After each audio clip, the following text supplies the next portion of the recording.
আসসালামু আলাইকুম। আমন্ত্রণ মধ্যাহ্নের জি নিউজে আপনাদের সাথে আছি আমি শিউলি হক। শুরুতেই জানিয়ে দেব অগ্রণী ব্যাংক টপ লাইন্স।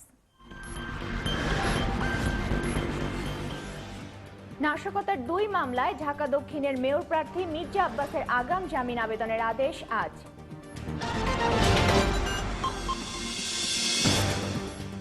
পেছানো হলো মৃত্যুদণ্ডপ্রাপ্ত মুজাহিদ ও সালাউদ্দিনের আপিল শুনানি। 28 এপ্রিল নতুন তারিখ পুনর্নির্ধারণ।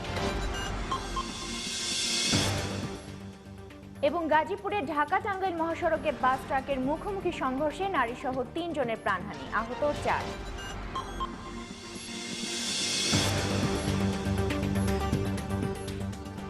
শুনছিলেন অগ্রণী ব্যাংক টপ লাইন্স, এবার পুরো খবর। ঢাকা দক্ষিণ সিটি কর্পোরেশন নির্বাচনে মেয়র প্রার্থী ও বিএনপির স্থায়ী কমিটির সদস্য মির্জা আব্বাসের আগাম জামিন আবেদনের আদেশ দেওয়ার কথা রয়েছে। গত সোমবার পল্টন ও মতিঝিল থানার 2টি নাশকতার মামলায় তার আগাম জামিন আবেদনের শুনানি শেষে আদালত আদেশের জন্য আজকের দিন ধার্য করেন। একই সঙ্গে আদেশের আগ পর্যন্ত তাকে গ্রেফতার বা হয়রানি না করতে আইনশৃঙ্খলা বাহিনীকে নির্দেশ দেন বিচারপতি কামরুল ইসলাম সিদ্দিক ও বিচারপতি গোবিন্দ চন্দ্র ঠাকুরের হাইকোর্ট বেঞ্চ। এই সময়ের মধ্যে তার নির্বাচনী প্রচারণায় অংশ নেওয়ার বিষয়ে নিষেধাজ্ঞা জারি করেন আদালত। 3 মাস আত্মগোপনে থাকার পর ওই দিন আদালতে হাজির হয়েছিলেন মির্জা আব্বাস।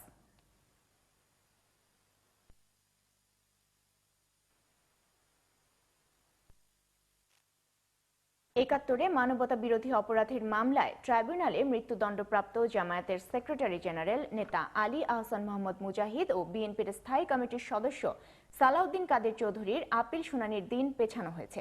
প্রধান বিচারপতি সুরেন্দ্র কুমার সিনহার নেতৃত্বাধীন 4 সদস্যের আপিল বিভাগের বেঞ্চ 28 এপ্রিল নতুন দিন ধার্য করেছেন। আদালতের এই আদেশের পর আসামিপক্ষের আইনজীবী খন্দকার মাহবুব হোসেন জানান, 2টি মামলাই একই আইনজীবীরা শুনানি করবেন। তাই আলী আহসান মোহাম্মদ মুজাহিদের মামলা শেষ হওয়ার পর সালাউদ্দিন কাদের চৌধুরীটি শুরুর আবেদন করা হয়েছে। নতুন বছরে দেশবাসীর নিরাপত্তা কামনা করে আর যেন কাউকে পুড়ে মরতে না হয় সে প্রত্যাশা জানিয়েছেন প্রধানমন্ত্রী শেখ হাসিনা। মঙ্গলবার সকালে গণভবনে দলীয় নেতাকর্মীদের সাথে শুভেচ্ছা বিনিময় করেন প্রধানমন্ত্রী। সে সময় আন্দোলনের নামে বিএনপি যা করেছে তা আর করতে দেয়া হবে না বলেও বছরের শুরুতে সাফ জানিয়ে দেন তিনি। সাজুর রহমানের রিপোর্ট। নববর্ষে প্রিয় নেত্রীকে শুভেচ্ছা জানাতে সকাল থেকে গণভবনের সামনে ভিড় করতে থাকেন আওয়ামী লীগ নেতাকর্মীরা। দীর্ঘ লাইনে দাঁড়িয়ে একে একে প্রধানমন্ত্রীকে শুভেচ্ছা জানান তারা। প্রধানমন্ত্রীও পুরোটা সময় দাঁড়িয়ে স্বভাব সুলভ কুশল বিনিময় করেন সবার সাথে। নিরাপত্তা কড়াকড়ির কারণে ফুল ছাড়াই শুভেচ্ছা বিনিময় করেন অতিথিরা। প্রধানমন্ত্রীকে কাছে পেয়ে নিজেদের সমস্যার কথা বলারও সুযোগ হাতছাড়া করলেন না অনেকেই। পরে দেশবাসীকে শুভেচ্ছা জানান প্রধানমন্ত্রী শেখ হাসিনা। আমি আশা করি যে এই নতুন বছর বাংলাদেশের মানুষের জীবনে শান্তি বয়ে নিয়ে আসবে। আর যেন বাংলাদেশের মানুষকে এভাবে পুড়ে জ্বলে মরতে না হয়, মানুষ যেন স্বস্তিতে থাকতে পারে, শান্তিতে চলতে পারে, নিরাপদে চলতে পারে এবং আর্থসামাজিকভাবে দেশের উন্নতি হোক, সেটাই আমরা চাই। এবং সবথেকে ভালো লাগছে এই একটা উৎসব নববর্ষ যেটা সকলে ধর্ম বর্ণ নির্বিশেষে সকলে একসাথে পালন করে। মানুষ পোড়ানোর যে কালচার শুরু করেছে বিএনপি তা দুঃখজনক বলেও মন্তব্য করেন প্রধানমন্ত্রী। আন্দোলনের নামে মানুষকে এইভাবে জীবন্ত দগ্ধ করা, আমি আশা করি এই ধরনের ঘটনার আর পুনরাবৃত্তি বাংলাদেশে ঘটবে না। এবার সবথেকে ভালো জিনিসটা ছিল যে সাধারণ মানুষ এর প্রতিবাদ করেছে, সাধারণ মানুষ প্রতিরোধ গড়ে তুলেছে।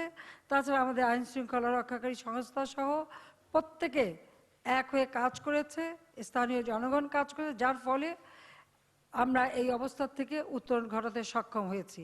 এর আগে প্রধানমন্ত্রী শেখ হাসিনাকে আওয়ামী লীগের সিনিয়র নেতারা ফুল দিয়ে নববর্ষের শুভেচ্ছা জানান। Sajur Rahman, GTV news, Dhaka.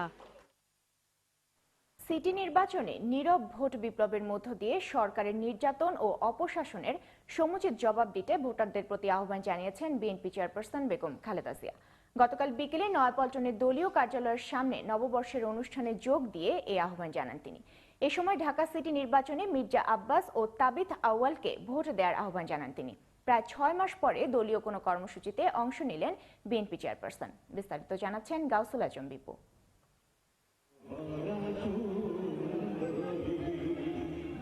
পহেলা বৈশাখে বর্ষবরণ অনুষ্ঠানের এই আয়োজন করে জাতীয়তাবাদী সামাজিক সাংস্কৃতিক সংস্থা জাসাস। দীর্ঘ আন্দোলন কর্মসূচির পর এই প্রথম নববর্ষ উপলক্ষে একসাথে এত নেতাকর্মীর জমায়েত। দেশের মানুষকে নববর্ষের শুভেচ্ছা জানিয়ে বেগম জিয়া বলেন, নতুন বছরের আনন্দ পুরোপুরি উপভোগ করতে পারছে না সাধারণ মানুষ।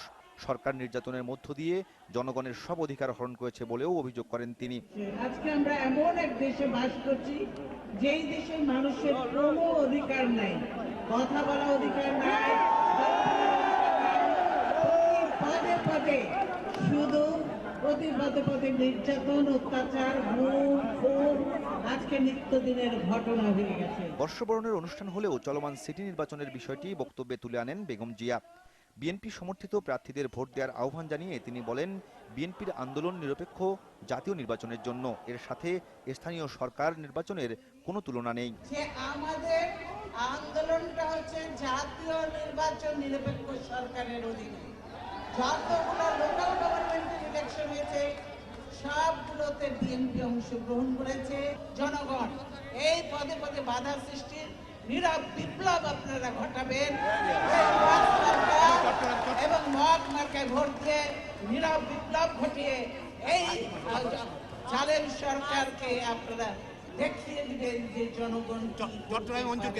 নির্দলীয় সরকারের অধীনে জাতীয় নির্বাচনের দাবিতে বিএনপি ও শরিকদের আন্দোলন ধারাবাহিকভাবে চলবে জানিয়ে বেগম জিয়া বলেন, জনগণকে সাথে নিয়ে সরকারের নির্যাতন ও গুমখুনের উপযুক্ত জবাব দেবেন তারা। গাউসুল আজম বিপু, জিটিভি নিউজ, ঢাকা।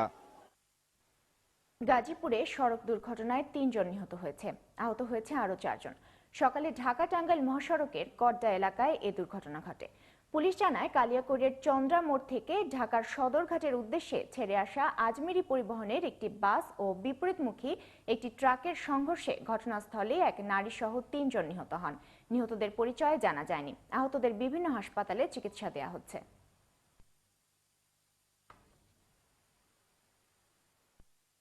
এবার সিটি কর্পোরেশন নির্বাচন প্রসঙ্গ।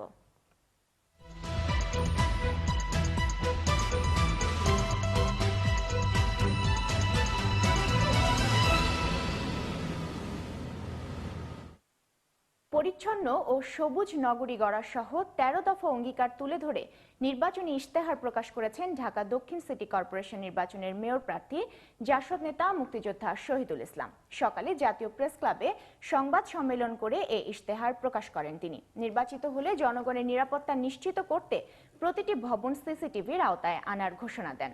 সে সময় ক্ষমতার অপব্যবহার ও দুর্নীতির ক্ষেত্রগুলো চিহ্নিত করে কঠোর নজরদারির ব্যবস্থা করা হবে বলেও জানান এই মেয়র প্রার্থী। আন্তর্জাতিক প্রসঙ্গ। ভূমধ্যসাগরে নৌকাডুবির ঘটনায় কমপক্ষে 400 যাত্রী মারা গেছে। নৌকাটি লিবিয়া থেকে ইতালি যাচ্ছিল। সোমবার লিবিয়া উপকূল থেকে ছেড়ে আসার 24 ঘন্টার মধ্যে ডুবে যায় নৌকাটি। সে সময় এতে 550-র বেশি যাত্রী ছিল। এখন পর্যন্ত 150 জনকে জীবিত উদ্ধার করা হয়েছে বলে জানিয়েছেন উদ্ধারকারীরা। যাত্রীরা লিবিয়া থেকে ভূমধ্যসাগর পাড়ি দিয়ে অবৈধ পথে ইতালি যাচ্ছিলেন। ইউরোপীয় ইউনিয়ন জানিয়েছে, গত শুক্রবার থেকে এ পর্যন্ত ভূমধ্যসাগর থেকে 7000-এরও বেশি মানুষকে উদ্ধার করা হয়েছে, যারা লিবিয়া সহ বিভিন্ন দেশ থেকে অবৈধ পথে ইতালি ও এর আশপাশের দেশগুলোতে পাড়ি জমাচ্ছিল। সন্ত্রাসবাদের অভিযোগে যুক্তরাষ্ট্রের তৈরি কালো তালিকা থেকে কিউবার নাম বাদ দিতে যাচ্ছেন মার্কিন প্রেসিডেন্ট বারাক ওবামা। মঙ্গলবার এই বিষয়ে কংগ্রেসকে জানান মার্কিন প্রেসিডেন্ট। সিদ্ধান্তের পক্ষে ওবামা বলেন, বিগত 6 মাসে কিউবা সরকার সন্ত্রাসবাদে কোনো সমর্থন দেয়নি। এদিকে প্রেসিডেন্টের এই পদক্ষেপের বিরোধিতা করতে মার্কিন আইন প্রণেতা সময় পাবেন 45 দিন। যদি তারা তা না করেন, 5 দশকের শীতল সম্পর্ক কাটিয়ে দেশ দুটি স্বাভাবিক পর্যায়ে পৌঁছবে। 1982 সালে কিউবাকে সন্ত্রাসবাদী রাষ্ট্রের তালিকায় অন্তর্ভুক্ত করা হয়। এতদিন এটি ছিল দুদেশের সম্পর্ক উন্নয়নের পথে অন্যতম বাধা। খেলার খবর। ফতুল্লায় বিসিবি একাদশের বিপক্ষে প্রস্তুতি ম্যাচে আজ সকালে মাঠে নেমেছে পাকিস্তান। টস জিতে প্রথমে ব্যাট করার সিদ্ধান্ত নিয়েছে তারা।